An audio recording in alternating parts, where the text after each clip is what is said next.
ജയസൂര്യയുടെ ഏറ്റവും നല്ല പെർഫോമൻസ് ആയിട്ട് തോന്നുന്നത് ഈ 3 സിനിമകളും അല്ല. എനിക്ക് ഡേവിഡ് ആൻഡ് ഗോലിയത്തിലെ most difficult role that Jayan has done. ആരും കണ്ടിട്ടില്ല പടം. ജയൻ ചെയ്ത ഏറ്റവും ബ്രില്യൻ്റ് ആയിട്ടുള്ള എൻ്റെ സിനിമകൾ, ഒരുപാട് സിനിമകൾ എൻ്റെ സിനിമകൾ ഡേവിഡ് ഗോലിയത്താണ്. പക്ഷെ അത് ശ്രദ്ധിക്കപ്പെട്ടില്ല ആ സിനിമ. ഞാൻ മടിയനാണെങ്കിൽ I do around 14 films year. 14 പടം ചെയ്യും. ഞാനുള്ള 15ഓളം സ്ക്രിപ്റ്റ് ചെയ്തിട്ടുണ്ട്. അപ്പം ഒരു മടിയന് ചെയ്യാൻ കഴിയുന്ന ഒരു മടിയനല്ല. എന്റെ കരിയറിൽ തന്നെ എനിക്ക് ഏറ്റവും ഇഷ്ടമുള്ള പാട്ടാണ്. അത് ചിത്ര ചേച്ചി അത് പാടിയിരിക്കുന്നത്. അനുപേട്ട പറഞ്ഞ പോലെ നല്ല വേരിയേഷൻസ് ഉണ്ട്. We have a rap, rock, romantic song, lullaby by Chithra ചേച്ചി, അങ്ങനെ 10 songs in total. റൈറ്റർ എന്നുള്ള സംഭവം തന്നെയാണല്ലോ അവർക്ക് വേണ്ട അത്രയും ഒരു ഇത് നമ്മുടെ ഇൻഡസ്ട്രിയിൽ കിട്ടുന്നില്ല. അതുകൊണ്ടാണ് മോളെ ഞാൻ അഭിനയത്തിൽ തന്നെ തുടരുന്നു. അതിന് ട്രാൻസെൻഡ് ചെയ്ത റൈറ്റേഴ്സ് ഉണ്ട്. ഇപ്പൊ ലോഹിയേട്ടൻ, രഞ്ജിയേട്ടൻ, ശ്രീനിയേട്ടൻ, അങ്ങനെ ട്രാൻസെൻഡ് ചെയ്ത റൈറ്റേഴ്സ്. എനിക്ക് ഒരു പരിധി വരെ എനിക്കത് കിട്ടിയിട്ടുണ്ട്. ഞാൻ കാണുന്നിടത്തോളം സത്യനന്ദിക്കാട് ശ്രീനിവാസൻ കോമ്പിനേഷൻ ആണെങ്കിലും സത്യേട്ടൻ പലേരി കോമ്പിനേഷൻ ആണെങ്കിലും അത് എന്റെ സിനിമകളെക്കാളൊക്കെ എത്രയോ ബ്യൂട്ടിഫുള്ളും ഗ്രേറ്റുമാണ്. ട്രിവാൻഡ്രം ലോഡ്ജിന്റെ സെക്കൻഡ് പാർട്ട് വരാൻ പോണെന്ന് കേട്ടു അല്ലേ? ബ്യൂട്ടിഫുൾ 2 ഉണ്ട്, ട്രിവാൻഡ്രം ലോഡ്ജ് ഉണ്ട്. പക്ഷെ അതിന് മുന്നേ ഒക്കെ മറ്റൊരു വലിയ സിനിമയായിരിക്കും ഞാൻ ചെയ്യുന്നത്. നമ്മുടെ ഹരിശ്രീ അശോകൻ ചേട്ടനൊക്കെ ഉള്ള ട്രൂപ്പാണ് ഹരിശ്രീ എന്ന് പറയുന്നത് തുടങ്ങിയത് കല്യാണം കഴിഞ്ഞിട്ട് ഹസ്ബൻഡ് സപ്പോർട്ട് ചെയ്തു. പക്ഷെ അച്ഛനും അമ്മയും അപ്പോഴും ഐ വാസ് നോട്ട് ഷുവർ. അതുകൊണ്ട് അവരോട് പറയാതെ തന്നെ ഈ സിനിമ അങ്ങനെ അഭിനയിച്ചു. ഹാർവിയോറ the exclusive collection of adenium plants. ഇനി നിങ്ങളുടെ വീടിന്റെ അകത്തളങ്ങളിൽ ഹാർവിയോറ അഡീനിയം പ്ലാന്റ്സ് പുഷ്പിച്ചു നിൽക്കും. വെബ്സൈറ്റ് വഴി ഓർഡർ ചെയ്ത് കഴിഞ്ഞാൽ ഇന്ത്യയിൽ എവിടെയും ഫ്രഷ് ആയി ഞങ്ങൾ അഡീനിയം പ്ലാന്റ് നിങ്ങളുടെ വീട്ടിൽ എത്തിച്ചു തരും. കൂടുതൽ വിവരങ്ങൾക്കായി ഹാർവിയോറ വെബ്സൈറ്റ് സന്ദർശിക്കുക.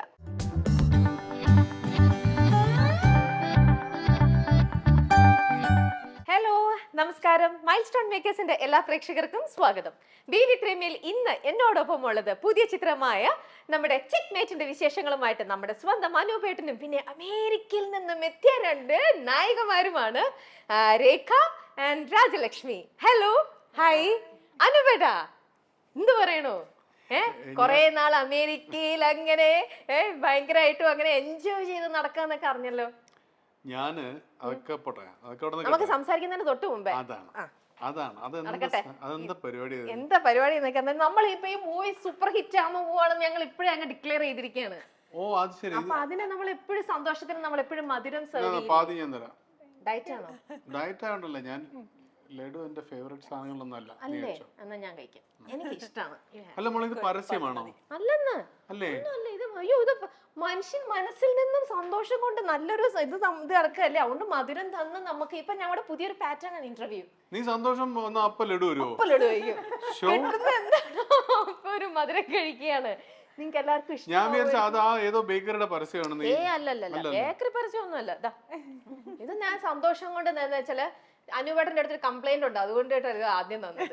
ഷാജി പാപ്പന്റെ കല്യാണത്തിന് വിളിച്ചിട്ട് അനുവേട്ടൻ എന്തുകൊണ്ട് വന്നില്ല? ഞാൻ ഉണ്ടായിരുന്നില്ല ഇവിടെ. എവിടെ പോയി? അമേരിക്കയിലായിരുന്നോ? അമേരിക്ക പിന്നെ എല്ലാ സമയത്തും അമേരിക്ക പോയിരിക്കാൻ പറ്റുമോ? അല്ല പിന്നെ ഞാൻ ചിരം എന്ന പടത്തിന്റെ ഷൂട്ടിൽ കൽക്കട്ടയിലായിരുന്നു.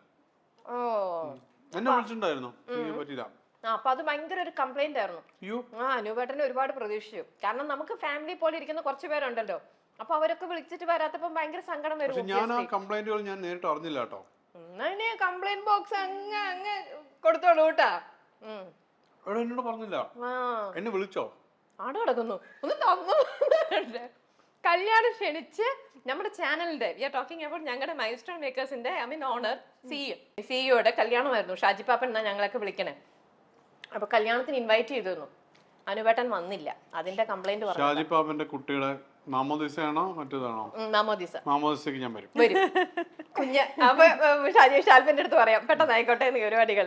ഇത് വേണമെങ്കിൽ അതിനിടയ്ക്ക് ഞാനൊരു സന്ദർശനം നടത്തുന്നതായിരിക്കും, കുറച്ചുകൂടി ലഡുകൾക്ക് വേണ്ടി. അപ്പൊ അതുകൊണ്ട് നമ്മൾ ഇപ്പോഴത്തെ ഇന്റർവ്യൂ പാറ്റേൺ മൊത്തത്തിൽ മാറ്റി. എന്തെങ്കിലും ഒന്നും ഇഷ്ടമുള്ള മധുരത്തിൽ തന്നെ നമുക്ക് തുടങ്ങി സംസാരിച്ചുകൊണ്ട് കഴിച്ചുകൊണ്ട് അങ്ങനെ ചെയ്യാലോ എന്ന് വിചാരിച്ചു. ഓക്കെ, ഇനി നമുക്ക് നമ്മുടെ ചെക്ക് മേറ്റിലേക്ക് വരാം. എന്താണ് ചെക്ക് മേറ്റ്? ഇതിന് വേണ്ടിട്ട് എന്താണ് എനിക്ക് അറിഞ്ഞൂടാ. ആണോ? അപ്പൊ എത്ര നാൾ അമേരിക്ക പോയി ഇതിന്റെ ഷൂട്ടിന് വേണ്ടിട്ട്? ഏകദേശം ഞാനൊരു 50 ദിവസം ഉണ്ടായിരുന്നു. ഇവര് 150 ദിവസം ഷൂട്ട് ചെയ്തിട്ടുണ്ട് ഈ സിനിമയാ. ഓ, അപ്പൊ ഇത് ഞാൻ കേട്ടതെന്ന് വെച്ചാല് കംപ്ലീറ്റ് ഒരു മലയാളം മൂവി ആദ്യമായിട്ട് ത്രൂ ഔട്ട് കംപ്ലീറ്റ് എല്ലാം അമേരിക്കയിൽ ഷൂട്ട് ചെയ്ത് ആകെ ഇവിടുന്ന് മലയാളി എന്ന് പറയാനായിട്ട് അനൂപനും ലാലേട്ടനും മാത്രമേ ഉള്ളൂ. സത്യമാണോ? ബാക്കി ടെക്നിക്കൽ സൈഡ് ഇവര് എല്ലാരും കോ ആക്ടേഴ്സ് കംപ്ലീറ്റ് അമേരിക്ക. അപ്പൊ ആ ഒരു എക്സ്പീരിയൻസ് എങ്ങനെ ഉണ്ടായിരുന്നു അനുവേട്ടന്? അയ്യോ ഭയാനകം ആയിരുന്നോ? എങ്ങനെ ഉണ്ടായിരുന്നു രേഖ? എനിക്ക് നല്ല രസമായിരുന്നു. ആണോ? എനിക്ക് നല്ല അടിപൊളി എക്സ്പീരിയൻസ് ആയിരുന്നു. ഞാൻ രാജിന്ന് വിളിക്കാം കേട്ടോ എളുപ്പത്തിന്. Okay okay. അപ്പൊ രാജി നല്ല പേര് മാറ്റിയാ? രാജലക്ഷ്മി. എപ്പോഴും രാജി എന്നാണ് വിളിക്കുക. ആ രാജലക്ഷ്മി എല്ലാവരും അങ്ങനെ വിളിക്കുന്നതായിരിക്കും അല്ലേ? ഓക്കെ. എന്നിട്ട് മനോഹരമായ എക്സ്പീരിയൻസിനെ കുറിച്ച് പറയൂ ഞങ്ങൾക്ക്. ഇല്ല, ഇത് നമ്മളിപ്പം ആദ്യത്തെ ലഡു കഴിച്ചതിന്റെ ഒരു ഹ്യൂമർ ആയിരുന്നു ആദ്യത്തത്. കുറച്ച് സീരിയസ് ആയിട്ട് അല്ലെങ്കിൽ അപ്പുറത്തിരിക്കുന്ന ഡയറക്ടർ ഇവനെ കാശും കൊടുത്ത് അമേരിക്കയെ വിളിച്ചോണ്ട് പടവും ചെയ്തിട്ട് തോന്നിയാസം പറയുന്നെന്ന് പറയും. നല്ല കാര്യങ്ങൾ കുറച്ച് പറയാം. ഞാൻ എന്തൊക്കെയോ പഠിച്ചോണ്ട് വന്നിട്ടുണ്ടായിരുന്നു.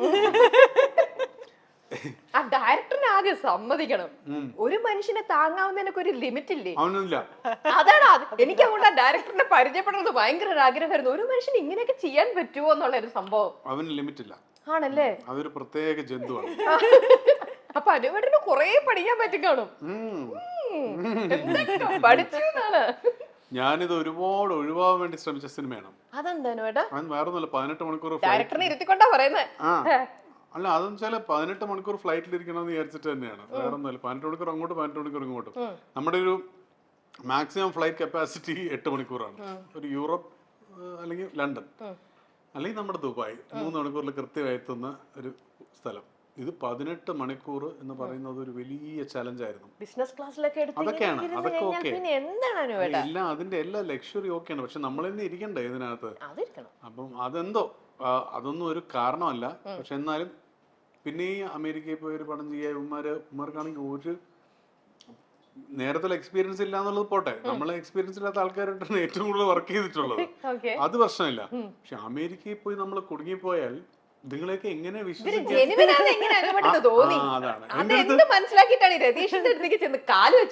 കറക്റ്റ്. ഇത് എന്റെ അടുത്ത് വിസ ഓഫീസർ ചോദിച്ചു. അപ്പൊ വിസ പ്രോസസ് ചെയ്യുന്നപ്പോ ഞാൻ ലാസ്റ്റ് ഇവന്മാര് ഒഴിവാക്കാൻ വേണ്ടിയുള്ള ഓരോ കാര്യങ്ങൾ പറയുന്നു. നിങ്ങൾ എന്നെക്കാളും ബെറ്റർ ആയിട്ടുള്ള ആക്ടറെ എടുക്കൂ. ഞാൻ ഏറ്റവും താഴത്തെ ഒരു ആക്ടറാണ്, അതിനേക്കാളും ഒരുപാട് ബെറ്റർ ആൾക്കാർ ഇവിടെ ഉണ്ട്, മാർക്കറ്റുള്ള ആൾക്കാരുണ്ട്, എനിക്ക് ഒട്ടും മാർക്കറ്റ് ഇല്ല, ഇതൊക്കെ പറയുന്നുണ്ട്. ഇതൊന്നും നടക്കുന്നില്ല. അത് എന്തായാലും ഇവൻ മതി എന്നുള്ള ഒരു സാധനത്തിലേക്ക് എത്തി. അങ്ങനെ ഇരിക്കുമ്പോ ക്ഷേമേൻ്റെ അടുത്ത് പറഞ്ഞു, ഇത്രയും വിളിക്കുന്നതല്ലേ, നിങ്ങളൊന്ന് പോയി ചെയ്തു നോക്ക്. എന്തെല്ലാം മണ്ടൻ പടങ്ങൾ ഇവിടെ ചെയ്യുന്നുണ്ട്. പിന്നെ ഇതും കൂടെ അതെ നമുക്കൊരു ലഡു കൊടുക്ക്. അപ്പോ അങ്ങനെ ഞാൻ ശരി പണ്ടാറ് ചെയ്യാം, 18 മണിക്കൂർ ദൈവമേ എന്തെങ്കിലും ചെയ്യാം എന്ന് പറഞ്ഞിട്ട് അവസാനം വിസ പ്രോസസ്സിങ്. അത് വലിയൊരു പ്രോസസ്സാണ്. കാരണം വെച്ചാൽ കോവിഡ് ടൈമാണ്. അപ്പൊ ഇത് ഇവന്മാർക്കല്ലാതെ എനിക്ക് ആ സമയത്ത് ഒരു വിസ എടുത്ത് ലോകത്താർക്കും സാധിക്കില്ല. അതെ, അന്ന് എടുത്തതല്ല, അന്നാണ് വിസ പ്രോസസിങ് നടന്നത്. കോവിഡ് കഴിഞ്ഞു. പക്ഷെ ആ ടൈമിൽ ഒരുപാട് ബാക്ക്ലോഗ് ഉണ്ടായിരുന്നല്ലോ, വിസ ഇഷ്യൂസ് ഉണ്ടായിരുന്നു. ഇവർക്ക് ഈ ഗ്രൂപ്പ് ഉണ്ടല്ലോ, ഈ 18 പേരടങ്ങുന്ന അല്ലെങ്കിൽ ഇതിലെ മെയിൻ കോർ ടീമിന് 10 പേരായിരിക്കും. ഇവന്മാർക്ക് ഓൾമോസ്റ്റ് എവരിതിങ് സാധ്യമാണ്. അങ്ങനത്തെ ഒരു വല്ലാത്ത ജാതി ആൾക്കാരാണ്. നീ ഈ കാണുന്ന ഐറ്റംസ് തന്നെയാണ് ഇതൊക്കെ തന്നെ. ഞാൻ ഏൽപ്പിച്ചു തരാം. അപ്പൊ ഇവര് അതും നടത്തിയെടുത്തു. ഞാൻ എന്റെ എന്താണ് എല്ലാ മഹാശക്തികളെയും പ്രാർത്ഥിക്കുന്നുണ്ട്, വിസ കിട്ടല്ലേ അവസാനം വിസ, ഈ അമേരിക്കൻ വിസ അവിടെ പോകണല്ലോ, ചെന്നൈ പോകണല്ലോ. അങ്ങനെ ചെന്നൈ പോയി. ഭാഗ്യത്തിന് ഈ ക്യൂ നിൽക്കേണ്ടി വന്നില്ല. അന്ന് ഈ സമയമായതുകൊണ്ട് അധികം ക്യൂ ഒന്നുമില്ല. പക്ഷെ ഞാൻ വിസ ഓഫീസറിന്റെ അടുത്ത്, വിസ ഓഫീസറെ വെറുപ്പിച്ച വിസ റിജക്ട് ചെയ്യുമെന്ന് എന്നോട് ആരോ പറഞ്ഞു. അങ്ങനെ ഇവരെ വെറുപ്പിക്കുക എന്നുള്ളതായിരുന്നു എന്റേത്. ഞാൻ കാട്ട അഹങ്കാരവും അറഗൻസും. അവരടിച്ചത് എന്തിനാണ് അമേരിക്കയിൽ പോകുന്നത്, എന്താണ് അമേരിക്കയോടുള്ള ഇഷ്ടം. ഞാൻ എനിക്ക് പ്രത്യേകിച്ച് ഇഷ്ടമൊന്നുമില്ല. എനിക്കൊരു പടം വന്നു അവിടെ. അപ്പൊ അവന് എനിക്ക് പടം വന്ന അമേരിക്ക കുറിച്ചുള്ള ഡ്രീംസ് എന്താണ്. ഞാൻ പിന്നെ എന്തിനാ അമേരിക്ക ഡ്രീം, ഇതിനേക്കാളും വലിയ ഡ്രീം അല്ല ഇന്ത്യ, ഇതിനേക്കാളും വലിയ രാജ്യമൊന്നുമല്ലോ നിങ്ങളുടെ അമേരിക്ക. ഇങ്ങനെയാണ് എന്റെ ഡയലോഗ്. അപ്പൊ അപ്പുറത്തേക്ക് ഒരു എഞ്ചിനീയറിംഗ് കോളേജിൽ അല്ല ഒരു എഞ്ചിനീയർ അവിടെ ഇപ്പുറത്ത് പോണ എന്റെ ഇപ്പുറത്തെ കൗണ്ടറിൽ അവൻ ഇങ്ങനെ എന്നെ നോക്കുന്നുണ്ട്. എടാ തെണ്ടി, ഞാൻ എങ്ങനെയെങ്കിലും അവിടെ പോകാൻ ശ്രമിക്കുക, ഇവരുടെ കാലിരിക്കും, ഇവനെന്താ ഇങ്ങനെ സംസാരിക്കുന്നത്. അടുത്ത് വെച്ച് നിങ്ങൾക്ക് ഈ പ്രൊഡക്ഷൻ കമ്പനിയെ കുറിച്ച് അറിയാമോ? എനിക്ക് അറിഞ്ഞൂടാ. അല്ല പിന്നെ നിങ്ങൾ എങ്ങനെയാണ് പോകുന്നത്? എനിക്ക് പൈസ തന്നു ഞാൻ പോകുന്നു, അത്രേ ഉള്ളൂ. Okay good, you are an actor, okay പറഞ്ഞ സാധനങ്ങൾ ഗുഡ്, അടിച്ചു അതും പോയി. അപ്പൊ ഇനി ഫ്ലൈറ്റിൽ കയറി പറ്റൂ. യോഗമാണ് മോനെ, യോഗം. അതാണ്. അപ്പൊ അങ്ങനെ അവിടെ എത്തുന്നു. അവിടെ എത്തിക്കഴിഞ്ഞ് ഞാൻ കാണുന്നത് ഈ ബണ്ടിൽ ഓഫ് എനർജികളെയാണ്, ഈ 10 എണ്ണത്തിന്. അത് ഇവിടെ വരാത്തപ്പം സുനിത്തും രതീഷും രാജിയും രേഖയും അല്ലാതെ ശ്യാം, ബാല, സൗമ്യ, വിശ്വം, അഞ്ജലി, അങ്ങനെ കുറെ പേര്, ശിവ, ഒരുപാട് പേരുണ്ട്. ഇനിയും പറയാനുണ്ട് പേരുകൾ. പക്ഷെ ഇതൊരു കുടുംബമായി മാറി. നമ്മൾ മറ്റൊരു സിനിമയിലും നമുക്ക് തോന്നാത്ത ഒരു ആത്മബന്ധം എല്ലാവരോടും, ഒന്നൊഴിയാതെ എല്ലാവരോടും. അതൊരു ചെക്ക്മേറ്റ് ഗ്രൂപ്പായി മാറുകയും കഴിഞ്ഞ 1.5 വർഷമായി ഡെയിലി ചളു അങ്ങോട്ടും ഇങ്ങോട്ടും അടിക്കുന്ന ഒരു വാട്സാപ്പ് ഗ്രൂപ്പായി. എനിക്കൊരു വാട്സാപ്പ് ഗ്രൂപ്പ് ഇല്ലാത്തതാണ്. അതിലും പോയി പെട്ട് മൊത്തത്തിൽ എന്നെ താറുമാറാക്കിയ ഒരു ടീമാണിത്. പിന്നെ ഇവരെല്ലാം തന്നെ സിനിമ അല്ലെങ്കിൽ സിനിമ എടുക്കുക, ഇതിനപ്പുറം ഇവരെല്ലാം 8 മണിക്കൂർ വർക്ക് ചെയ്യുന്ന ആൾക്ക്, 8 മണിക്കൂർ 10 മണിക്കൂർ വർക്ക് ചെയ്യുന്ന എല്ലാവരും പ്രൊഫഷണൽസ് ആണ്. എല്ലാവർക്കും ഒരു പറയാം, ടാക്സ് കുഴപ്പമില്ലെങ്കിൽ പറയാം, എല്ലാവർക്കും ഒരു 10 ലക്ഷത്തിന്റെ മേലെ മിനിമം സാലറി ഉള്ള ആൾക്കാരാണ് ഇതുങ്ങളെല്ലാം. ഇവര് 10 മണിക്കൂർ പോയി വർക്ക് ചെയ്യും. അതിന്റെ കൂട്ടത്തിൽ പെണ്ണുങ്ങളാവുമ്പോൾ കുടുംബത്തിന് നോക്കണം, കുടുംബം നോക്കും. അതും കഴിഞ്ഞ് ഈ 10 മണിക്കൂർ ഒന്ന് ഷൂട്ട് ചെയ്യും. അപ്പൊ ഉറങ്ങുന്നില്ലേ? 3 മണിക്കൂർ 4 മണിക്കൂർ. ഞാൻ എങ്ങനെ കാൽക്കുലേറ്റ് ചെയ്തിട്ടും ഇതുങ്ങളൊന്നും 4 മണിക്കൂർ കൂടുതൽ ആ ഷൂട്ട് ചെയ്ത സമയത്ത് ഒന്നും ഉറങ്ങിയിട്ടില്ല. സീരിയസ്ലി? ഒരു സംശയമില്ല. ഇത്ര ഡെഡിക്കേറ്റഡ് ആണെന്നോ നിങ്ങള്? അത് വെറുതെ ഒരു ഇതിന് പറഞ്ഞതല്ല. ഇത് എന്തുകൊണ്ട് ഇവർ ചില ഭ്രാന്തുകളായി പോവാന്ന് പറയില്ലേ, ചില അനൂപ് മേനന്റെ കൂടെ അഭിനയിക്കാനുള്ള ഒരു ഇതാണെങ്കിലും പറയാൻ പറ്റില്ല. അങ്ങനെ സമാധാനിക്കാം. അപ്പൊ അത് തീർന്ന് പിന്നെ എവറി ഡേ വാസ് ലൈക്ക് ഒരു ഷൂട്ടിംഗ് എന്നുള്ളതിനേക്കാളേറെ നമ്മളെല്ലാം ചേർന്നൊരു ഇവര് ചേർന്നുണ്ടാക്കുന്ന ഒരു സംഘം ചെറുപ്പക്കാർ, വളരെ ഡ്രിവൺ ആയിട്ടുള്ള ഒരു ഗ്രൂപ്പ് ചേർന്നുണ്ടാക്കുന്ന ഒരു സിനിമ. Super energy. എങ്ങനെയാ നിങ്ങൾ ഇങ്ങനെ ഒരു ഇത്രയും മലയാളം മൂവി നിങ്ങളെയൊക്കെ അങ്ങനെ കൂടുതൽ അവിടെ അത്രയും ഇൻഫ്ലുവൻസ് ചെയ്യുന്നുണ്ടോ? അല്ലെങ്കിൽ നിങ്ങളുടെ ഉള്ളിൽ ഇത്ര ഒരു മലയാളം മൂവിയിലേക്ക് അഭിനയിക്കാനുള്ള ആ ഒരു ഇൻട്രസ്റ്റ് ഒക്കെ എങ്ങനെയാ നിങ്ങൾക്ക് വന്നത്? ആരോട് ആദ്യം ചോദിക്കണ്ടേ? പറയൂ രാജി. എനിക്ക് അഭിനയത്തോട് ഭയങ്കര ഇൻട്രസ്റ്റ് ആയിരുന്നു. ഓക്കെ. സോ അത് നടക്കാതെ പോയ സിറ്റുവേഷൻസിൽ എനിക്ക് പിന്നെയും ഞാൻ എൻ്റെ സ്വപ്നങ്ങൾ ഇങ്ങനെ ക്യാരി ഫോർവേഡ് ചെയ്ത് ഒരു ഘട്ടത്തിൽ എന്ന് വെച്ചാൽ ഈ ദിവസത്തിന് വേണ്ടി ഞാൻ കാത്തിരുന്ന ദിവസം എന്ന് പറയുന്നത് വളരെ ഏറെ വർഷങ്ങളാണത്. സോ അത്രയും കഴിഞ്ഞ് എനിക്ക് ഇവിടെ വരെ എത്തിപ്പറ്റാൻ പറ്റിയതിൽ I am like very grateful. ചെറുതിലെ തൊട്ട് തന്നെ ഇഷ്ടമായിരുന്നു. വളരെ വളരെ വളരെ കണ്ണാടിയുടെ മുമ്പേ നിന്ന് അഭിനയിക്കാത്ത ദിവസമില്ല എന്ന് വേണം ഞാൻ പറയാം. രാജി ബോൺ ആൻഡ് ബ്രോട്ട് അപ്പ് അവിടെയാണോ? അല്ല, ഇവിടെയാണ്, ട്രിവാൻഡ്രത്താണ് സ്ഥലം. യുഎസിൽ പോയിട്ട് ഇപ്പോ കുറച്ച് നാളായി? 16 വർഷമായി. ആഫ്റ്റർ മാരേജ് ആണ്? After marriage. കല്യാണം കഴിഞ്ഞിട്ട് ഹസ്ബൻഡ് സപ്പോർട്ട് ചെയ്തു. പക്ഷെ അച്ഛനും അമ്മയും അപ്പോഴും ഐ വാസ് നോട്ട് ഷുവർ. അതുകൊണ്ട് അവരോട് പറയാതെ തന്നെ ഈ സിനിമ അങ്ങനെ അഭിനയിച്ചു. ഞാൻ പറയാതെ എന്നിട്ട് ഇപ്പൊ അവർ അറിഞ്ഞു കഴിഞ്ഞപ്പോ അവരുടെ റിയാക്ഷൻ എന്താ? അവര് ഭയങ്കര പ്രൗഡാണ്. എന്നിട്ട് ഇപ്പൊ അച്ഛൻ പറയണു, എനിക്ക് അപ്പഴേ അറിയാം നീ സിനിമയിൽ രേഖയുടെ കേസ് എങ്ങനെയാ? എന്റെ കേസ് ആക്ച്വലി ഒരു തിളച്ച വെള്ളത്തിൽ ചാടിയ പൂച്ചനെ പോലെയാണ്. ആണോ? ആരെ തിളച്ച വെള്ളത്തിൽ കൊണ്ടേ പാവം പൂച്ചനെ ഇട്ടേ? എന്റെ അച്ഛൻ പണ്ടൊരു സിനിമ പ്രൊഡ്യൂസ് ചെയ്തിട്ടുണ്ടായിരുന്നു. ഫസ്റ്റ് മൂവി അത് നല്ലോണം പൊളിഞ്ഞുപോയി. പക്ഷെ ഇന്നൊരു കൾട്ട് ക്ലാസിക് ആണ് പപ്പൻ, പ്രിയപ്പെട്ട പപ്പൻ. പിന്നെ അതില് നമ്മുടെ ഹരിശ്രീ അശോകൻ ചേട്ടനൊക്കെ ഉള്ള ട്രൂപ്പാണ്. ഹരിശ്രീ എന്ന് പറയുന്നത് തുടങ്ങിയത് രേഖയുടെ ഫൗണ്ടർ. ഓ, അപ്പൊ അച്ഛൻ ഓൾറെഡി മീഡിയ ആയിട്ട് കണക്റ്റഡ് ആണ്. ഇതെല്ലാം ഇതെല്ലാം അറിയാം അല്ലേ? ഇൻഡസ്ട്രിയിൽ ഉണ്ടായിരുന്നു. ആ തിളച്ച വെള്ളത്തെ കുറിച്ചാണ് ഈ പറഞ്ഞത്. തിളച്ച വെള്ളം. ഓക്കെ. അങ്ങനെ അപ്പൊ പിന്നെ വെൻ ദ സേഫ് റൗട്ട്, ഞാൻ ഐ ഓൾവേസ് ടേക്ക് റിസ്ക്. പക്ഷെ കാൽക്കുലേറ്റഡ് റിസ്ക്. എന്റെ പ്രൊഫഷൻ പറഞ്ഞ finance director.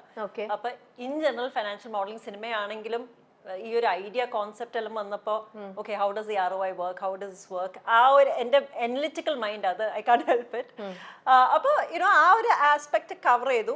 Financially I was okay, family is all settled, എനിക്കൊരു മോനുണ്ട് സിദ്ധു. അപ്പോൾ എല്ലാം കൂടി it was all working well. And then ഈ സ്ക്രിപ്റ്റ് വന്നപ്പോൾ ഐ റിയലൈസ്ഡ് എൻ്റെ ബ്ലഡിലില്ല, ഇത് ഇറങ്ങൂല, ഒരു ബാധയാണ്. സോ തുടങ്ങി, ഇനിയിപ്പോൾ നിർത്താൻ പറ്റും തോന്നുന്നില്ല. ഓ അങ്ങനെ വന്ന് ചെക്ക് മേറ്റിൽ വന്ന് പെട്ടു. എന്നിട്ട് അനുപേട്ടൻ നമ്മുടെ ഈ അമേരിക്കൻ യൂത്തിന്റെ കൂടെ വർക്ക് ചെയ്തപ്പോഴത്തെ ആ ഒരു ഫീലും നമ്മുടെ നാട്ടിലത്തെ ഇനിയിപ്പോ യൂത്തിന്റെ ഇവിടെ നമ്മുടെ ചെയ്യുമ്പോഴും ആ ഒരു വർക്കിംഗ് പാറ്റേണോ ഭയങ്കര? ഞാൻ അതിനേക്കാൾ യൂത്താണല്ലോ. അതെ, എന്നാലും ആ യൂത്ത് പോയി ചെയ്യുമ്പോൾ നമുക്ക് കിട്ടുന്ന ആ ഒരു ഇതാ ഞാൻ വാച്ച് കൊള്ളാട്ടാ, കളർ കൊള്ളാം കാണാൻ വേണ്ടിട്ട് എന്റെ യൂത്ത്ഫുൾനെസ് ആണ് ഇവരിലേക്ക് പതുക്കെ പകർന്നു കൊടുത്തത്. ഞാൻ കുറച്ച് പകർന്നു കൊടുത്തിട്ട് നമ്മളെ തിരിച്ചു വന്നു. ഇന്റർവ്യൂ കഴിയുമ്പോൾ രതീഷിന്റെ അടുത്ത് ചോദിക്കണം എന്തൊക്കെയാണെന്ന്. ഇത് രണ്ട് ഇൻസ്പിറേഷണൽ സ്റ്റോറീസ് ആണ് ഇപ്പുറത്ത് ഇപ്പുറത്ത് ഇരിക്കുന്നത്. കാരണം വെച്ചാൽ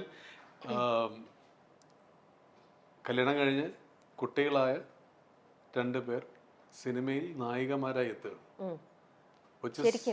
നിനക്ക് പോലും ഒരു ഇൻസ്പയറിംഗ് ആണ്. അപ്പൊ അത് അവരുടെ ഇൻസ്പിറേഷണൽ സ്റ്റോറി പോലെ തന്നെയാണ് അവർക്ക് കിട്ടിയതിലെ ക്യാരക്ടേഴ്സും. രതീഷ് ഇവർക്ക് ഇതിൽ കൊടുത്തിരിക്കുന്ന ക്യാരക്ടേഴ്സ് എന്ന് പറയുന്നത് എനിക്ക് തോന്നുന്നില്ല മലയാള സിനിമയിൽ ഇത്രയും ഈ സ്ട്രോങ് എന്ന് പറയുമ്പം അപ്പോൾ നമ്മൾ ഈ പാറ പൊട്ടിക്കുക അല്ലെങ്കിൽ അങ്ങനത്തെ ആ സ്ട്രോങ് അല്ല, മനസ്സിലായി. ഭയങ്കര ഡ്രിവൺ ആയിട്ടുള്ള ക്യാരക്ടേഴ്സാണ്. ഡിസയർ എന്ന് പറയുന്ന ആംബിഷൻ എന്ന് പറയുന്നത് വെരി ആംബിഷ്യസ്, എല്ലാ മതിലുകളും ഭേദിക്കാൻ മാത്രം ഇച്ഛാശക്തിയുള്ള സ്ത്രീകൾ. അങ്ങനത്തെ 2 ക്യാരക്ടേഴ്സാണ് ഇവരുടെ 2 പേരുടെയും. സോ ഒരു 2-pronged ഇൻസ്പിറേഷനാണ് ഈ 2 ക്യാരക്ടേഴ്സും. ആസ് ഹ്യൂമൻസ്, ആസ് പേഴ്സൺസ്, ഇവർ 2 പേരുടെയും സ്റ്റോറി എന്ന് പറയുന്നത് ഏതൊരു സ്ത്രീക്കും, ഇത് നാളെ ചെക്ക്മേറ്റ് കാണാൻ പോകുന്ന ഏതൊരു സ്ത്രീക്കും ആ അർത്ഥത്തിലും ഇതൊരു ഭയങ്കര ഇൻസ്പിറേഷണൽ സ്റ്റോറിയാണ്. ഓക്കെ, അങ്ങനെ നമ്മളെ മോട്ടിവേറ്റ് ചെയ്യുന്ന ഒന്നാണ്. പക്ഷെ ഇതിന്റെ ടീച്ചർ കാണുമ്പോൾ വേറൊരു ഫീലാണ് നമുക്ക് കിട്ടുന്നത്. ഞാൻ പറഞ്ഞത് ഇവരുടെ പേഴ്സണൽ സ്റ്റോറിയാണ് ഞാൻ പറഞ്ഞത്. മറ്റേതെന്ന് പറയുന്നത് എല്ലാത്തരം ഇപ്പൊ ഗ്രേസും ബ്ലൂസും ഒക്കെ ഉള്ള ക്യാരക്ടേഴ്സ് ഉണ്ടല്ലോ. ഇവരങ്ങനെ ഈ മറ്റേ എന്താണ് സർവഗുണ സമ്പന്നകളായ സ്ത്രീകളല്ല 2 പേരും. അവരുടെ ഗുണം അല്ലെങ്കിൽ അവരുടെ സ്ട്രോങ് പോയിന്റ്, അവരുടെ പോസിറ്റീവ് ആസ്പെക്ട് എന്ന് പറഞ്ഞാൽ അവർക്ക് അവരുടെ ഒരു ലൈഫ് ഉണ്ട് എന്ന് തിരിച്ചറിയുന്ന, അവരുടെ എക്സിസ്റ്റൻസ് എന്ന് പറയുന്നത് വേറൊരാൾ ഡിപ്പെൻഡന്റ് അല്ല. ഞങ്ങൾ വളരെ ഫിയേഴ്സ്ലി ഇൻഡിപെൻഡന്റ് ആൻഡ് മോട്ടിവേറ്റഡ് സ്ത്രീകളാണ് എന്ന് അനൗൺസ് ചെയ്യുന്ന 2 സ്ത്രീ ക്യാരക്ടേഴ്സാണ് അതിനകത്തുള്ളത്. അപ്പൊ അതിന്റെ ഒരു അത് ഈ എൻ്റെ ക്യാരക്ടർ ഫിലിപ്പ് കുര്യന്റെ 2 ഡെറിവേറ്റീവ്സ് ആണ് ഈ 2 ക്യാരക്ടേഴ്സ്. അപ്പോൾ അവർക്ക് അവരുടേതായ സ്റ്റാൻഡുകളും ഈ നായകനോടൊപ്പമോ അതിന്റെ മേലെയോ, അല്ലെങ്കിൽ നായകൻ എന്ന് പറയാൻ പറ്റില്ല. എന്റെ ക്യാരക്ടർ ആക്ച്വലി വില്ലനിഷ് ആണ്. It's a villainish character.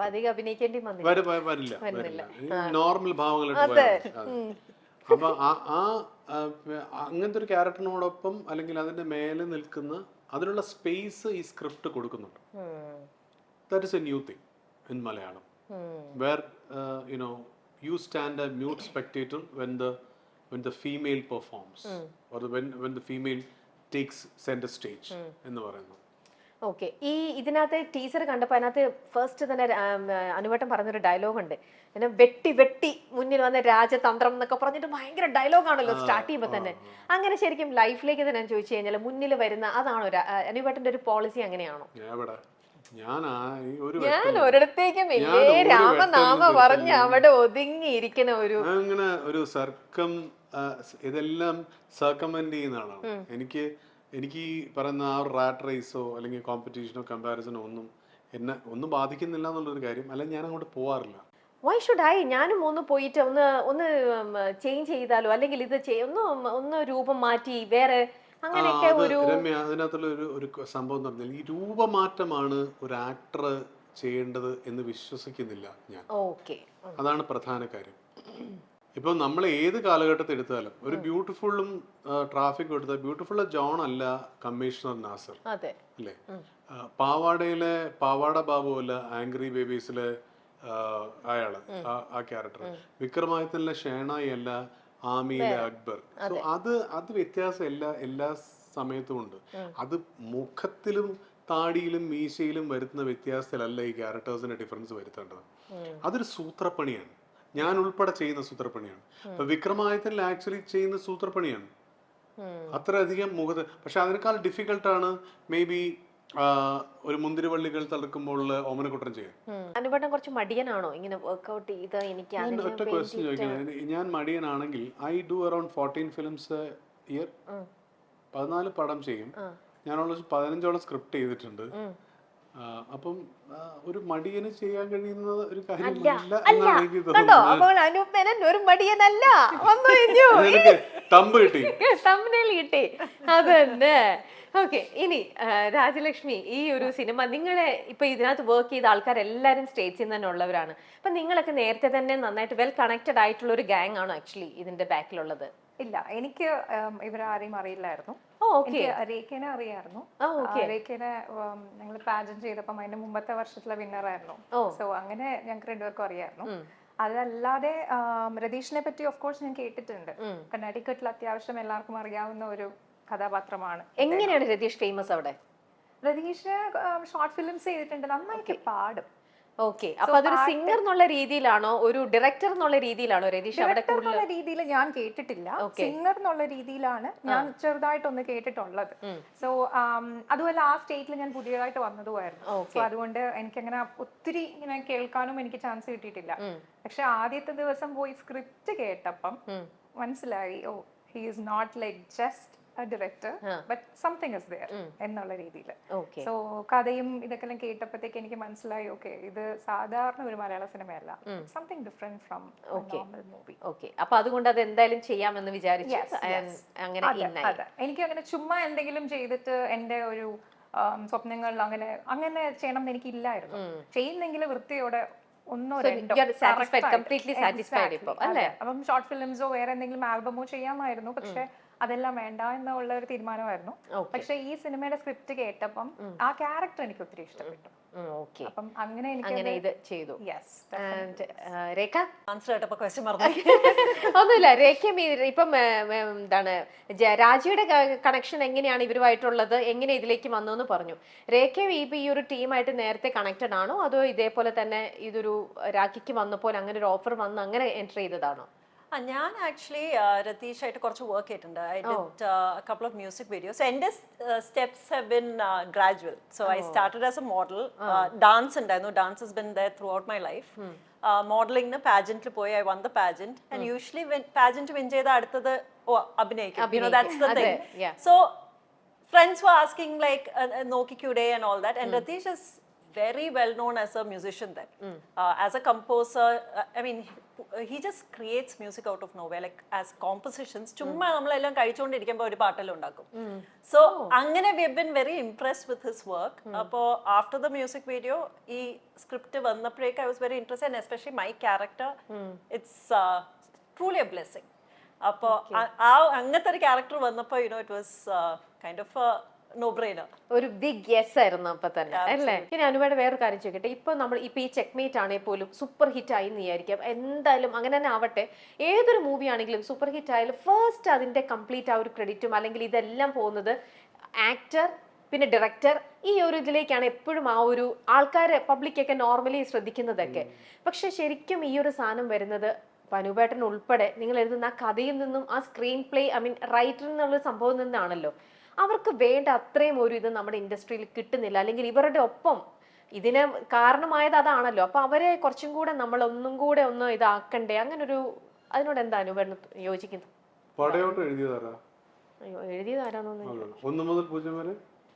എഴുതിയതാരാ എന്നോട് ഇങ്ങനെ ചോദിക്കുന്നത്? ആരാ? ആണോ? അതാണ് ഞാൻ പറയണത്, അറിയില്ല. അതാ ഞാൻ ചോദിക്കണേ, ഇതൊക്കെ അറിയപ്പെടണ്ടേ? അതുകൊണ്ടാണ് മോളെ ഞാൻ അഭിനയത്തിൽ തന്നെ തുടരുന്നു. അറിയാം.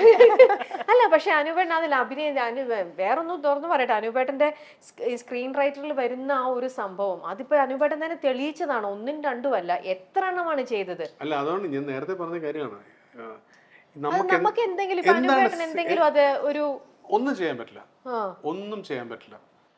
അത് that is how the way cinema is. ഒരു സിനിമയുടെ ഏറ്റവും വലിയ important aspect as you said it is a script. Whatever said ഉണ്ട്, ഈ ക്യാപ്റ്റൻ ഓഫ് ദ ഷിപ്പ് എന്നൊക്കെ സംവിധായകനെ വിളി, ഞാനും സംവിധായകനാണ്, പക്ഷെ സ്ക്രിപ്റ്റ് ഇല്ലെങ്കിൽ ഒരു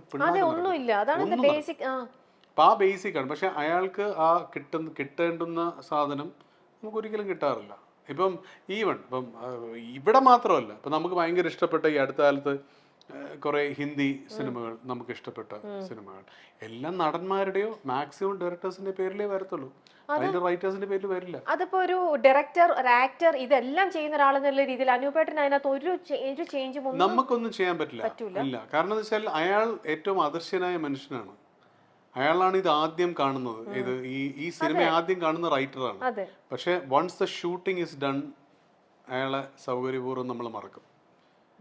അതാണ് എൻ്റെ സത്യം. പിന്നെ അയാൾക്ക് ആ ഡ്യൂ ക്രെഡിറ്റ് കൊടുക്കാൻ എന്തുകൊണ്ടോ അതിൻ്റെ ശില്പികൾക്കോ നടന്മാർക്കോ ഒന്നും പലപ്പോഴും അതിനെ ട്രാൻസെൻഡ് ചെയ്ത റൈറ്റേഴ്സ് ഉണ്ട്.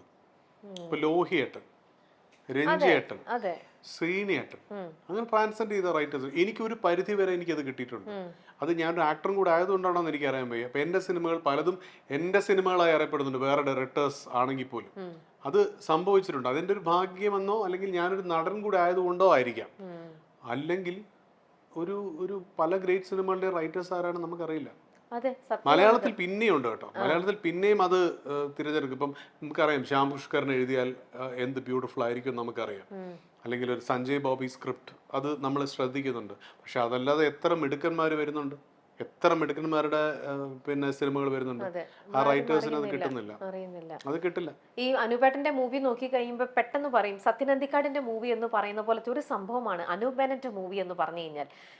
പബ്ലിക് എല്ലാവരും പ്രതീക്ഷിക്കുന്നത് അങ്ങനത്തെ ഒരു സാധനമാണ് എപ്പോഴും. അങ്ങനെ ഒരു കമ്പാരിസണും ഇടയ്ക്ക് ഇങ്ങനെ പലരും പറയുന്നുണ്ട്. അനൂപേട്ടൻ കേട്ടിട്ടുണ്ടോ?